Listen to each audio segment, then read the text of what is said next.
મારું નામ અભિષેક રાઠોડ છે।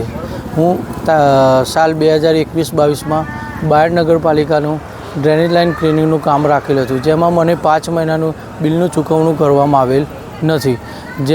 જે બિલનું ચૂકવણું કરવામાં આવેલ નથી, મેં સત્તાધીશો અને ચીફ ઓફિસરોને વારંવાર બિલના મંજૂર કરવા માટે રજૂઆત કરેલ હતી, પરંતુ અત્યાર સુધી મને કોઈ પણ સંતોષકારક જવાબ મળેલ નથી। હું છેલ્લે તારીખ 18ના રોજ ચીફ ઓફિસરને બિલના માટે રજૂઆત કરવા ગયેલ હતો અને રજૂઆત પત્યા પછી મુકેશભાઈ વણકર નામના વ્યક્તિ મને પોતાના ચેમ્બરમાં લઈ ગયા અને બિલ દીઠ તેઓએ 15%ની માગણી કરેલ હતી। તેઓએ મને આગળ જણાવ્યું કે એમાંથી ચીફ ઓફિસર તથા સ્ટાફને ચૂકવણું કરવામાં આવશે। અને મને નગરપાલિકામાંથી એવી જાણ થવામાં આવી છે કે તેઓ કોઈ પણ અત્યારે હોદ્દા ઉપર છે નહીં।